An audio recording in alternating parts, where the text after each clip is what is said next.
기도하겠습니다.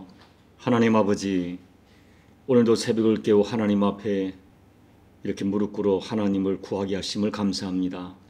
오늘도 말씀으로 깨우쳐 주시고 또 우리의 기도에 세밀하게 응답해 주시고 만지시는 하나님을 영으로 체험하는 복된 새벽 될 수 있도록 은혜 베풀어 주옵소서. 예수님 이름으로 감사하며 기도하옵나이다. 아멘. 시편 43편 1절부터 5절까지입니다. 43편 1절로 5절 천천히 합독하도록 하겠습니다. 하나님이여 나를 판단하시되 경건하지 아니한 나라에 대하여 내 송사를 변호하시며 간사하고 불의한 자에게서 나를 건지소서. 주는 나의 힘이 되신 하나님이시거늘 어찌하여 나를 버리셨나이까. 내가 어찌하여 원수의 악업으로 말미암아 슬프게 다니나이까. 주의 빛과 주의 진리를 보내시어 나를 인도하시고 주의 거룩한 산과 주께서 계시는 곳에 이르게 하소서. 그런즉 내가 하나님의 제단에 나아가 나의 큰 기쁨의 하나님께 이르리. 하나님이여 나의 하나님이여 내가 수금으로 주를 찬양하리이다. 내 영혼아 내가 어찌하여 낙심하며 어찌하여 내 속에서 불안해하는가. 너는 하나님께 소망을 두라. 그가 나타나 도우심으로 말미암아 내 하나님을 여전히 찬송하리로다. 아멘. 믿음이 있다는 것은 고통이 없다는 말이나 고통을 느끼지 못한다는 말이 아닙니다. 사실 너무나 고통스러운 상황에 닥쳐왔는데 고통이 없는 척하는 것은 위선이고, 만약에 진짜로 고통을 느끼지 못한다면 그것은 대단히 위험한 신호입니다. 믿음은 눈물을 없애주는 것이 아닙니다. 눈물이란 것은 우리의 고통과 슬픔을 정화하도록 하나님이 주신 선물이고, 또 우리가 표출하는 분노를 포함한 모든 감정도 하나님이 주신 것입니다. 때로는 거룩한 분노가 필요합니다. 이 거룩한 분노가 없으면 공의가, 정의가 사라집니다. 욕망도 하나님이 주신 것입니다. 우리 욕망이 정욕이 되는 것이 문제이지 거룩하게 성화된 욕망은 하나님의 뜻을 이루는 도구가 됩니다.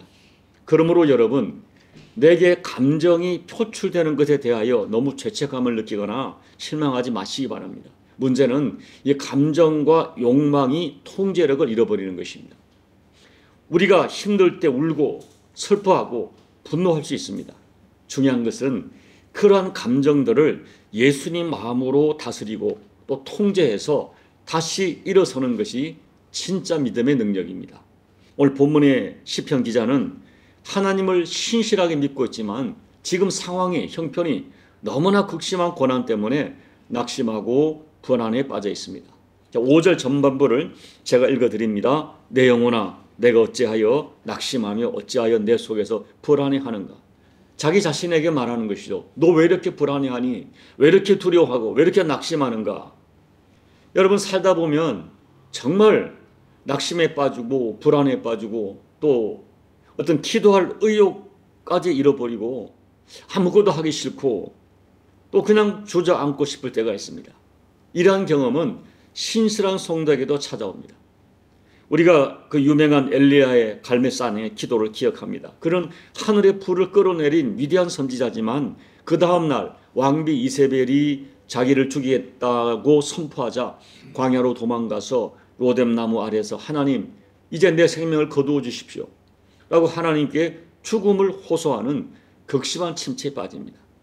그처럼 사람은 누구나 낙심과 불안과 침체에 빠질 수 있습니다. 중요한 것은 그 낙심과 침체를 극복하고 일어서는 것이죠. 그러면 오늘 시편 43편을 통해서 주시는 말씀, 우리에게 낙심이 찾아오고 불안이 찾아왔을 때 어떻게 극복하고 다시 일어나는 것일까요? 첫째는 내 시각에서 나를 보지 말고 하나님 시각에서 나를 바라보셔야 합니다. 이 시편 43편에는 나라고 하는 1인칭 단어가 굉장히 많이 나와요. 이 말은 시인이 지금 온통 자기에게만 주목하고 자기가 만난 문조에만 집착하는 증거예요. 사람이 자기 자신만을 자꾸 바라보고 집착하면 더 깊은 수렁에 빠집니다. 자기에 집착할수록 자기 죄, 자기 허물, 자기 고통, 자기 상처가 너무나 크게 보이면서 갈등하고 연민에 빠지고 낙심에 빠져요. 빠져서 자기를 원망하고 심지어 자기를 미워하고 자기를 포기하고 싶은 생각에 빠지는 것입니다. 그때 정신을 차리고 나를 자신의 입장에서만 바라보지 말고 나를 사랑하시고 나를 용서하시고 나의 연약함을 이해하시는 아버지 하나님의 시각에서 나를 봐야 돼. 내가 보는 내가 아니라 하나님이 나를 어떻게 보실까 하는 시각으로 봐야 됩니다. 여러분, 사람은 근본적으로 죄인입니다. 누구를 말할 예외 없어요. 로마서를 보면은 머리부터 발끝까지 상한 부분이 없는 죄인, 그렇게 우리를 정의해요.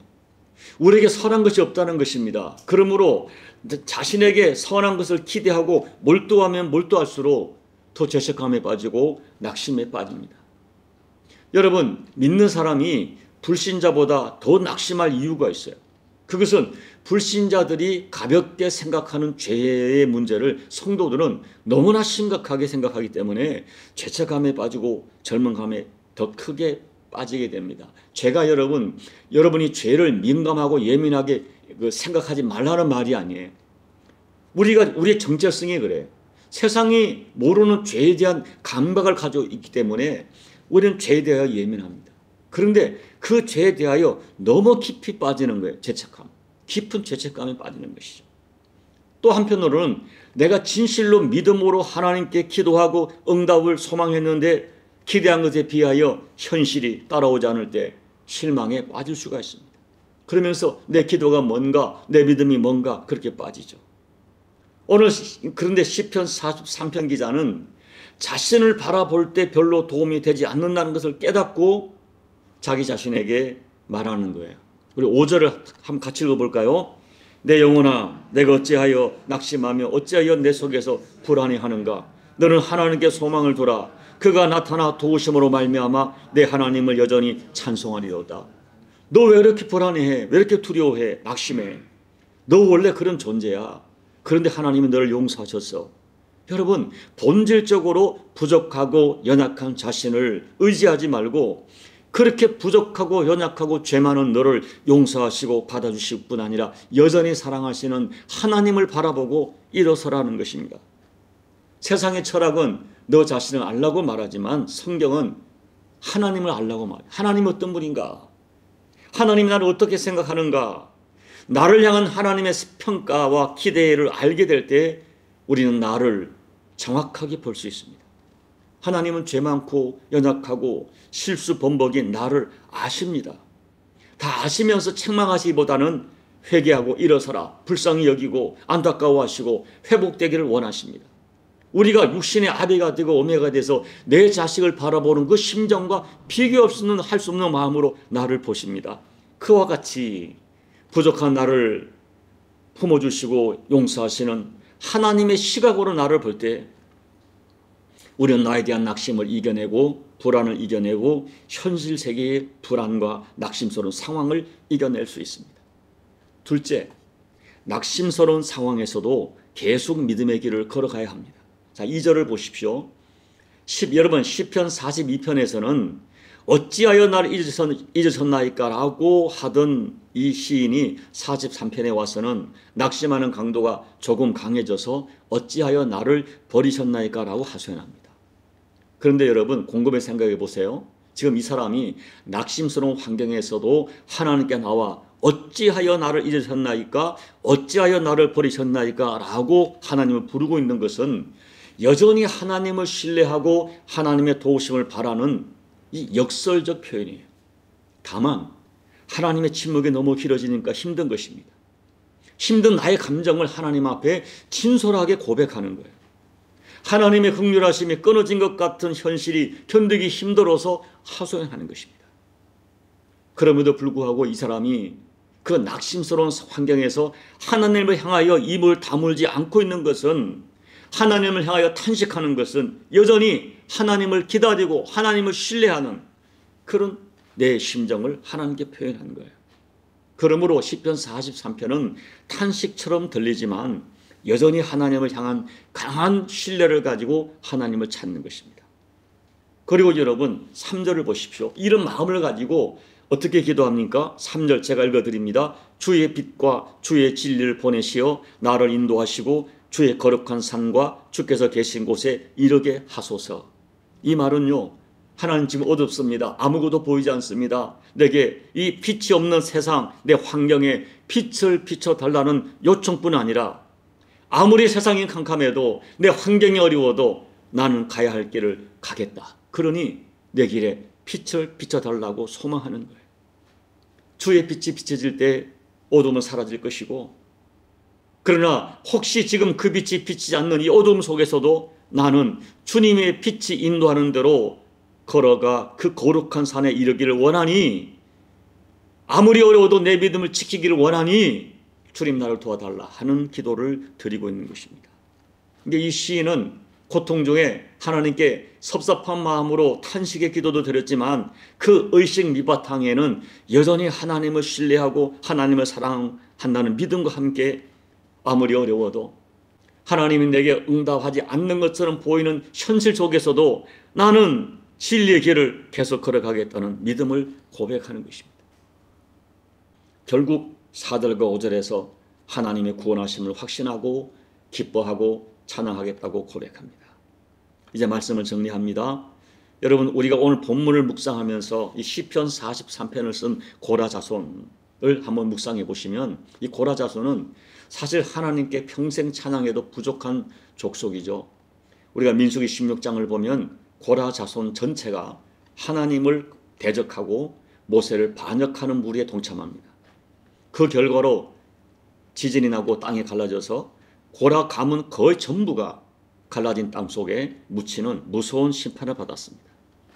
그때 그 하나님을 배반한 선조들의 잘못으로 거의 패망할 그 순간에 소수지만 하나님 편에 섰던 후손들로 인하여 고라 가문이 존속되어지고 후대에는 하나님의 큰 은혜를 입어서 하나님을 찬양하는 가문으로, 찬양하는 가문으로 회복됩니다. 고라 자손은 우리 가문을 향한 하나님의 이 상상하지 못한 회복과 구원의 은혜를 가지고 있는 족속이에요. 그래서 후손들은 믿음의 길을 아름답게 걷고 있는 것입니다. 사랑하는 여러분, 그와 같이 나 같은 죄인을 용서하신 하나님의 은혜를 생각하며 우리 남은 인생 여정을 걸어가시길 바랍니다. 목사인 저도 평생을 기도해 왔지만 이것이 하나님의 응답이라고 분명히 받은 것은 손꼽힐 정도예요. 그럼에도 불구하고 하나님을 신뢰하고 믿고 걸어갑니다. 아무리 어렵고 힘이 들어도 믿음의 길을 포기할 수 없습니다. 그런 믿음으로 여러분의 길을 걸어가셔서 또 때로는 너무나 힘들면 오늘 5절 말씀처럼 내 스스로 나를 위로하면서 너 왜 자꾸 낙심해? 왜 힘들어해? 너는 여전히 하나님의 자녀야. 하나님은 너를 버리지 않아. 그리고 아무리 어려워도 나는 믿음의 길을 걸어갈 거야 하는 결단을 가지고 걸어가시다가 마침내 살아계신 하나님, 간절히 찾고 찾는 자를 반드시 만나주시는 하나님을 영육간에 경험하시는 저와 여러분 되시기를 예수님 이름으로 축복합니다. 아멘. 우리 찬송가 408장을 찬양하겠습니다. 나 어느 곳에 있든지 늘 마음이 편하다. 주 예수 주신 평안함 늘 충만하도다. 나의 마음속이 늘 평안해. 나의 마음속이 늘 평안해. 악한 죄 파도가 많으나 마음이 늘 평안해. 내 맘에 솟는 용생수 한없이 흐르니 목마름 다시 없으며 늘 평안하도다. 나의 마음속이 늘 평안해. 나의 마음속이 늘 평안해. 악한 죄 파도가 많으나 마음이 늘 평안해. 참되신 주의 사랑을 형언치 못하네.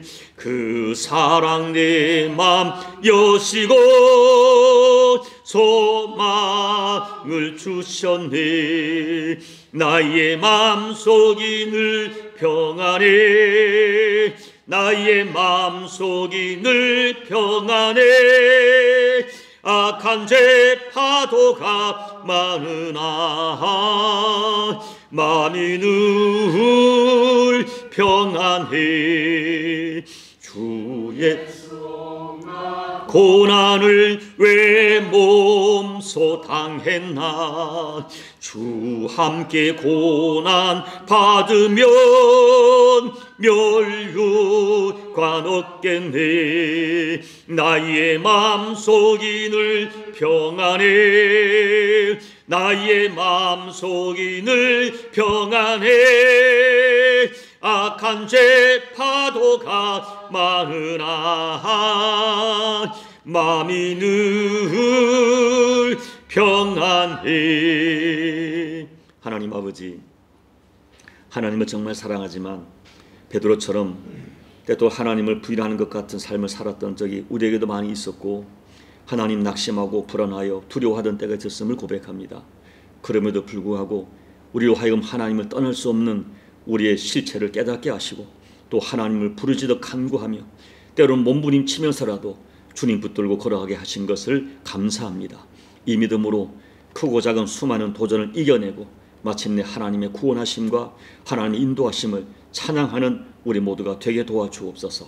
너무 어렵고 힘들 때 내 자신을 스스로 격려하면서 너 왜 두려워하니? 너 왜 불안해하니? 너는 하나님의 자녀야. 하나님은 너를 결코 버리지 않아. 위로하면서 우리에게 다가오는 모든 현실을 능히 이겨내고 승리하는 우리 모두가 될 수 있도록 믿음을 허락해 주시옵소서. 예수님 이름으로 간절히 소망하며 기도하옵나이다. 아멘. 오늘 말씀을 붙들고 여러분 간절히 기도하시기 바랍니다. 혹시 여러분 주변에 힘들어하는 교우 또 가족이 있다면 그들을 오늘 이 말씀으로 위로해 주시는 그런 위로하며 기도해 주시기 바랍니다. 또 교회와 나라와 민족을 위해 기도해 주시고 여러분 각자 개인 기도로 예배를 마무리하시고 돌아가시기 바랍니다. 아버지 하나님, 오늘도 하나님 앞에 엎드려 간구하게 하심을 감사합니다. 아버지 하나님, 이 은혜가 없이는 살아갈 수가 없습니다. 주님, 저희가 영이 어둡고 눈이 어둡고 귀가 어두워 듣지 못하고 보지 못하여 낙심하고 두려워할 때가 있음을 고백합니다. 아버지 하나님, 우리의 믿음 없음을 용서해 주시고 우리를 붙들어 주셔서 우리가 다가오는 수많은 도전들을 능히 이겨내는 저희가 되게 도와주옵소서. 내가 예수님을 믿고 하나님을 알기 때문에 이 땅에도 당하는 고난이 있고 어려움이 있지만 아버지 그 일도 이겨내게 도와주시고, 때로는 아버지 진리의 길을 걸어가는데도 수많은 도전이 있지만은 아버지 그 길을 걸어내는 저희가 될 수 있도록 아버지 역사하여 주옵소서. 하나님 아버지, 보지 못하는 저들에게 보여주시고 듣지 못하는 저에게 듣게 해주시되, 혹이 내게 보이지 않고 들려지지 않아도, 아무 소리 들리지 않아도, 아무 것이 보이지 않아도 하나님을 향한 신뢰와 믿음을 가지고 끝까지 믿음의 등을 걸어가는 저희 모두가 될 수 있도록 아버지 은혜 베풀어 주옵소서. 하나님 아버지, 힘이 연약합니다. 부족합니다. 금방 낙심하고 두려워하는 저희들임을 이 주님 앞에 고백합니다. 아버지 하나님이여, 자신을 바라볼 때는 소망이 없는 자신 때문에 너무나 아버지 침체받을 때가 있음을 고백합니다. 주여, 그때마다 우리 자신만을 바라보지 않게 도와주시고 나를 바라보신 아버지 하나님의 사랑, 나 같은 죄인을 위하여 십자가에서 피 흘려주신 예수님의 사랑을 확신하면서 그 사랑 붙들고 다시 일어나 믿음의 길을 어렵고 힘이 들어도 뚜벅뚜벅 걸어가 이 여정을 완주하는 이 종이 되어지고 우리 교우들 될 수 있도록 아버지 하나님 역사하여 주옵소서. 이 새벽에 성령 하나님, 우리의 기도를 도와주시사 우리 모두가 육으로 기지 않게 도와주시며 주의 영에 취하여서 성령 하나님의 도우시는 말미암아 아버지 영의 기도를 드리게 도와주시고, 기도하다가 하나님의 음성을 들으며 아버지의 만지심을 체험하며 아버지 응답을 체험하는 복된 새벽 될 수 있도록 은혜 베풀어 주시고, 내가 생각하지 못했던 기도의 제목들이 생각나 성령의 도움으로 기도하다가 아버지 하나님이여 강력한 하나님의 임재를 경험하는 이 복된 새벽 될 수 있도록 아버지 하나님 은혜 베풀어 주시옵소서.